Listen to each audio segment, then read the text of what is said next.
The Pete Sousa Show, presented by Slovaceks, rolls on right now with a very special guest. Stephen Jones, the co-owner, executive vice president, CEO, and director of player personnel for the Dallas Cowboys.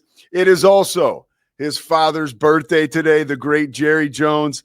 We wanted to see if we could chat with Stephen just a little bit, track him down, and get some thoughts, some memories. And here he is, providing us with the gift on his dad's birthday. Thanks so much, Stephen. How you doing? Oh, great, Pete. Great to be on, and happy birthday to my dad. I hadn't gotten to talk to him yet this morning. Obviously, we were hoping for a win yesterday to celebrate today, but didn't quite work out for us. Hats off to the Panthers, but really great to celebrate my father today, and happy birthday to him. Yeah, well, good. We can play him this, and this will be your happy birthday for him. So this is perfect. Absolutely. I want to get into the makeup of your dad, because I think, look, we're on the phone right now, but like I'm from Philadelphia, okay? I have an Eagles helmet right here in the studio. Now, you would think the last person that I would become a fan of is Jerry Jones, but your father and what he's done for the NFL, and the more you learn about him as a man, it's undeniable how special he is. And I want to go back to his roots for you. I know you weren't around at the current time, but he's growing up. You know, your grandparents own a grocery store.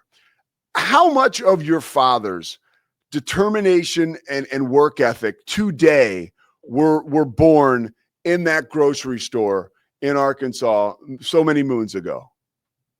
Well, there's no question. It's a big part of it. Obviously, he gives so much credit to my grandfather, Pat Jones, who put Pat's Supermarket together.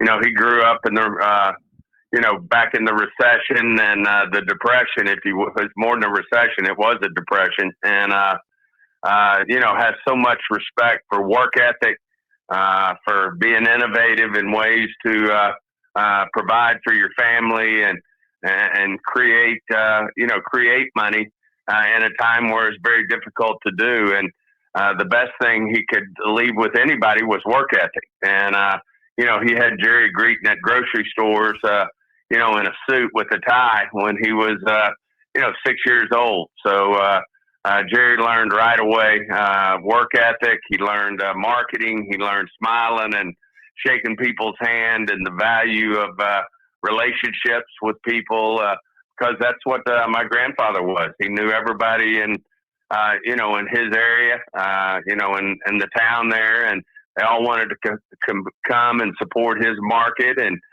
what they were about. And, he took the ball and ran with it from there. But the biggest thing, he could have learned from my grandfather was his work ethic and, his way to appreciate relationships and grow a business. And then, growing a business, that moves into becoming a winner at Arkansas. I love Barry Switzer, and I never knew this, says this has to be a record. Your father was the only guy who started in the backfield, right, one year, and the next year he's playing offensive line on a team that wins the championship. That right there lets you know your father will do anything to win. But also, I think from a self-esteem and a confidence standpoint, something happened when Arkansas won that championship, and your father has carried that through his entire life, buying the Cowboys, success with the Cowboys. Can you explain that, like what that did for him? Yeah, I think there's no question. He talks about that to this day when he talks to our players. He always says there's two kinds of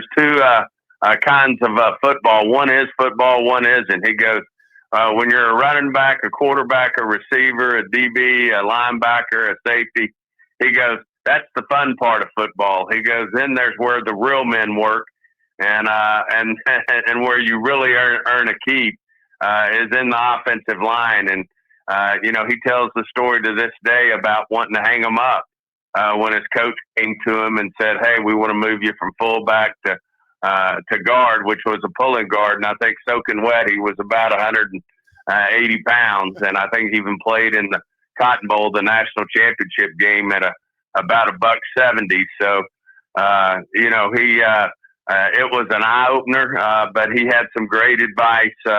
from his mentors up at Arkansas that told him that old redhead Frank Broyles, there were hundreds of kids wanting to play football, and if he didn't want to make the move, he'd probably seen the last of the playing field. And he buckled up and did it. And I had so much respect for the people who play, in the trenches, and certainly taught him a lot about life. And going back to what you said about winning, the year before they were 5-5, and pretty much changed out one starter, and the next year they won came back and beat a good Tulsa team, and then never gave up points again, and went on to beat Texas down in Austin, and just had a hell of a run and won that game in the Cotton Bowl against Nebraska. And guys like Jimmy Johnson and Barry Switzer and Kenny Hatfield, Doug Dickey, the list goes on, change those men's lives, winning a championship, and they can never take it away from them. And forevermore, they went down in Arkansas as champions. And it's certainly he's carried that with him, and he's all about he's not about just showing up, he's about winning. Yeah, and that winning, for all the men you just mentioned, it seems like it served as a springboard for success. But in your father's case, he starts to take risks business-wise, and he talks openly about this. Obviously he had those nerves of steel, but at some point he really couldn't hide it. He's talking to, creditors. His hands are shaking. I mean, there were tough times for you guys as a family coming up. Did that trickle down to you guys, to you, your sister, and your brother? Did you know, hey, like, we're in a bit of a pressure cooker here. Dad's trying to make it, and it hasn't quite happened yet? Well, the biggest thing that trickled down to us, and I think to this day, if we're known for anything, it's our, we don't feel entitled. It's work ethic. And certainly there's no question we got it from him and my mother. Her side of the family is the same way. Tremendous workers, grew up in the Depression, made the best of things. And, at the end of the day, everything's about going to work every day and putting your best foot forward. And, he did a good job at not letting us feel any of the economic pressure when we were really young, but he was instilling that work ethic, that if you have a passion for something and you want to be the best, then you got to go to work every day to achieve it. And certainly that came through. The best story of all, though, is, as much as he loves ball and ended up in it, he was, I know he was trying to buy the San Diego Chargers when he was 23 and couldn't rub two nickels together, but he loved football. And a lot of people say, well, why didn't you coach, Jerry? And he said at that time, he said they weren't making any money. He said, greed overcame me and I wanted to go make a lot of money. And I didn't think I could do it as a coach. He said, if I'd have known what we're paying him today, I probably would have gone on to be a coach. But in all seriousness, he loved the game of football, but he also loved entrepreneurship. He loved creating value. He loved the challenge. He loved hard work. And certainly that bled through into myself, my brother and sister, in terms of our involvement and how we've all, worked together throughout this process. And certainly hats off to Jerry and my mother, for instilling that work ethic and instilling, the competitiveness and, the will to want to succeed. I give them credit. What was that conversation like? Because, there was a flirtation with the Dolphins that would have been just a small part of the franchise. And you mentioned, the Chargers. When he says, hey, like he reads that article about Bum Bright, I love that too. It takes me back, right? We're not always on our phones or whatever. You and your father, you're on vacation, and there he reads that article. Do you remember the first real conversation you had with him where he said, "Oh, well, I want to buy the Cowboys"? Absolutely. I was we had been to a gas conference. I was just out of school. I was a chemical engineer and getting in the oil and gas business, and we had been at a gas conference in San Diego. And he said, hey, let's take a little day break. He said, let's go to Mexico. We went to Cabo, and he knew I liked to deep sea fish. He couldn't handle it because he got seasickness, so he let me go alone. And that's when he read the article. I came back, And he said, in the morning, we're going to Dallas. And I said, well, what's the reason for the stop in Dallas? Because we were based out of Little Rock and Fort Smith. His oil business was, and he was in the process of selling it.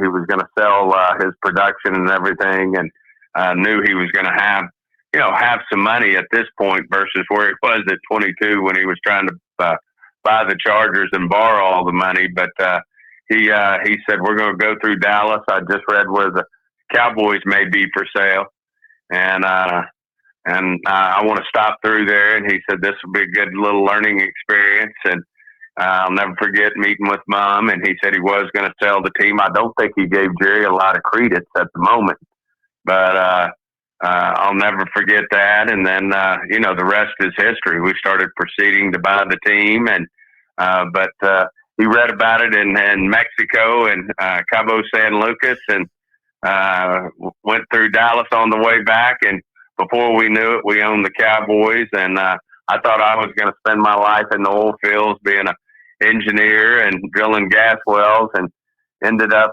doing contracts and being a part of the Cowboys and selling suites and sponsorships, and never would have thought that was going to be the my storyline. But and I'm sure Jerry and Charlotte have I'm not sure. I know they have a similar story, but a great run there.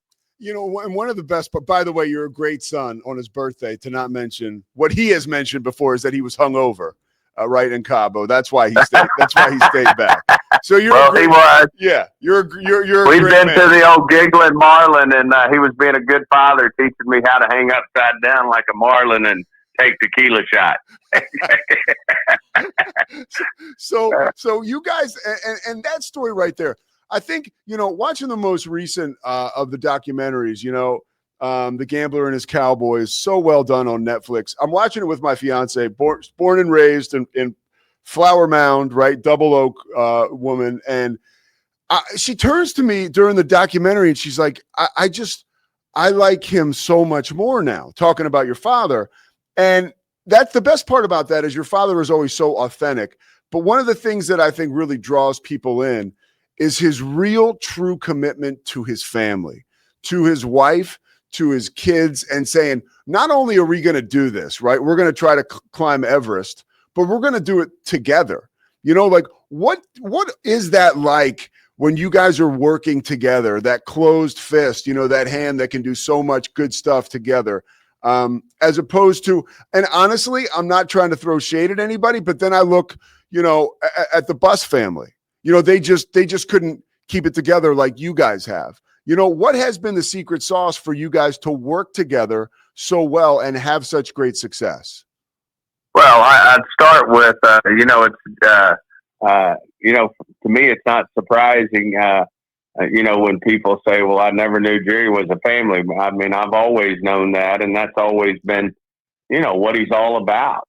He'd come back, he'd be working in Oklahoma City, really trying to make it and do big things. And he'd come back and he'd coach my football games, my brother's football games. It was always all about the family to him. And that was really, why he wanted to do it. I think he had two reasons. He wanted to provide, one, to his family, but two, he wanted to show us, how hard he was willing to work. And he wanted that work ethic to rub off on us. I think a little bit he got an unfair deal with the media, because when he came down, everybody was, a little bit couldn't believe somebody from Arkansas had bought their Cowboys and then had the audacity to be the one who let, with all due respect and respect every step of the way, let Coach Landry go. And but he felt like that was the best interest of the franchise and the organization, and Coach Landry had one hell of a run. But from that point forward, I think the media always had a little jaded way of how they were portraying Jerry. But I'm so thrilled, and I get that between the Landman scene and then followed up by the docuseries. I think the real truth has come out about Jerry, and by the way, it's so authentic and it's so true about what he stands for and what he's about as a husband, as a father, as a family man. and in general about a man who cares about other people, and whether it's his own players and coaches, whether it's other people he runs into in his journey. He's always been had a big heart and been very giving, and a good way toward, if you will, the world. So he's just I think it's so accurate. And as I said, he's just an authentic a man who enjoys life, who enjoys challenges, and enjoys competing. A couple more questions for you. I know I say this to guests. I know you got a busy day. I know that you have a busy day, so don't let me keep you too much longer. But I do have a couple more things I'm curious about. You talked about your dad being out there. Some of the B-roll from the documentary is amazing. I mean, he's on Nightline, and Sam Donaldson is like coming at his neck, calling him by his calling him Jones. And I'm thinking, like, wow, like that's something. People were really spun out about the Landry firing and like this new guy coming over, taking over the team. How did he hold his head high during all of that public scrutiny? Because he really did go out there and take all the arrows. Yeah, absolutely. And, I just think he was so driven to succeed.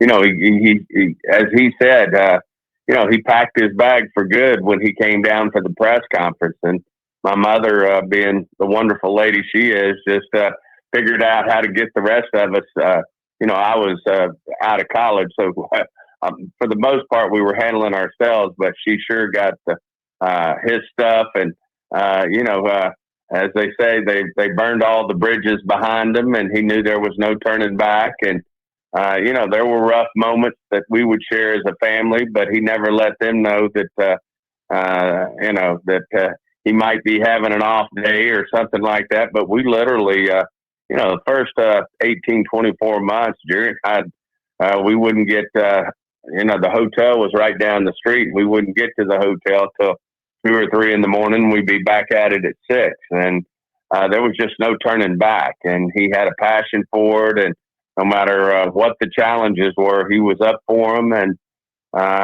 in his mind, he was going to get it figured out. And, the other thing I always had respect for was, regardless of what a media person or a writer might say about him, he never held a grudge. He had thick skin and understood they were having to do their job. But, over time, he managed to win the majority of them over. He still had and still does have a few of them that are his critics, but he understands that, he embraces that, and moves forward, and feels good about each morning waking up to a new challenge.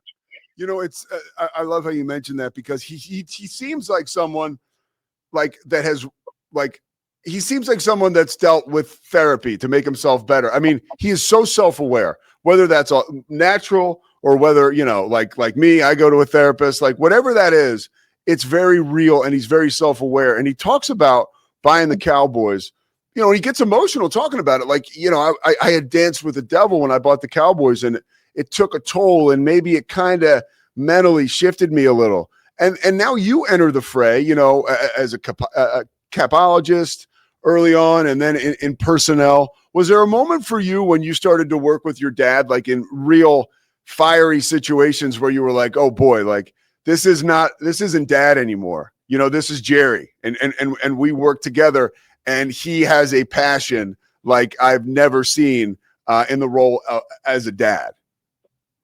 Yeah, I mean, it goes all the way back to, when I had some of my trials and tribulations as a teenager, whether it was my first bad episode having a drink and he had to work through that with me, whether it was, having a bad incident at school. We had our fiery moments, but I will say this, when we have them now, and we've had a couple in front of, our executive team and different situations, it gets everybody's attention. And, he always told me from, day one, don't be that, he said, I don't need a bobblehead dog around me. That old dog people used to have in their car that just nods yes. Yeah. Every time you hit a bump or something. And, he said, if you feel strongly about something, then stand up. And he goes, we may go toe to toe, but he said, I'll respect you more for it. And certainly you'll feel good about your relationship with me in a better way for it. If, we're not always going to agree. And never forget, we had one of my favorite guys to ever come through the door here as a coach was Bill Parcells. And his number one thing, and he looked for it early and often with me, was to have confrontation. And he goes, you can always tell a lot about a person in terms of how they handle confrontation. And Jerry's not a big proponent of confrontation, but he certainly believes that when you do have confrontation, how you handle that and how you work through it is a big part of a relationship you have with a person. Yeah, this is such great stuff. Just one more for you. Your father, right? If I were to ask you to complete this sentence, like Jerry is happiest when what? Jerry's happiest when he's trying to figure out how to win, and he loves a big problem, and he loves figuring out how to solve it, and that's when he's his happiest, working and figuring out how to come out on the right end of a problem, and whether it's work, whether it's whatever the issue is. He wants to, that's when he's his happiest, is when he's figuring and working and, trying to figure out, how to win. Does it surprise you that, everyone, it seems like, people get so upset, whether it's like the Micah thing or another personnel decision where like everybody's like, oh, we're so mad at Jerry, and then it always comes back around. Like people always come home to him. And maybe it's because you guys brought them those Super Bowls and what you've done for the league and the stadium and Dallas as a whole. Just you've really helped the city. But I do find it fascinating that, people really struggle to hold a grudge against your father. They really do. And is that something that surprises you? Well, at the end of the day, one thing about Jerry, he is going to go through something. He's never going to go off half-cocked. You mentioned the Micah deal. I mean, that thing evolved over weeks and months and a lot of conversations and a lot of figuring and a lot of role playing without how that looks. And I can tell you, that just didn't happen overnight. That was a long process because we have nothing but respect for Micah and what the elite player that he is, but we also understood, if the right situation arose, which it did in our opinion, to move forward without Micah, that could be the better situation for the Cowboys. So, I just think that's how he attacks every decision that we make as an organization, and it certainly bleed through, down through the ranks with the Cowboys. Is everything is well thought out before the trigger is ever pulled, and that certainly was the case with Micah. But it's the case on most things, and I think that's why, at the end of the day, people migrate back toward. If you put the work into it, you put the effort into a decision, then you're going to make a good decision. Most of the time, you're not always going to do it, but most of the time, if you put the work into it and you put the thought process into it, and it's going to turn out in your favor. And he's always been a big believer in that. And I think that's why people migrate around to, his success and have respect, for, his work. How about the quote that drives your mom crazy, where he says, he has a high tolerance for ambiguity. What can you make sense of that? What does that mean exactly? No, I just think he's willing to live with the unknown. I mean, we went through, half a train. We went through a full off season, a summer, and half a training camp. Without a solution to Micah, and that a lot of people want to either get that decision in the rear view mirror and get it done. And, that's not him. He'll let the thing play out if he feels that's what it means. And, a lot of people, have a hard time existing like that. They want to. Hey, let's either get this done or let's not get it done. He's willing to let something simmer out there and marinate out there until he sees an obvious answer to it. Now, don't get me wrong. If he needs to make a decision quickly and get something done quickly, he can do that as well if he feels good about it. But he's also willing to let something marinate and let the right answer come to him if he feels like that's the right way to do something. And he calls that ambiguity when you're letting it marinate and you're waiting to make a decision. What do you got? Anything special for his birthday today you'll do? No, we had a big celebration Friday night. And so we all had some conflicts, or he did as well for tonight. But we had a major celebration with all his family last Friday. So it was great to celebrate him.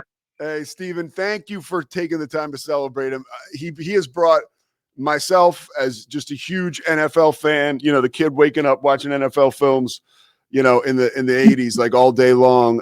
He has brought me so much joy. So I appreciate you taking the time to share some of that legacy. Well, I appreciate you giving me the time to share some stories and certainly taking time on your podcast to celebrate him.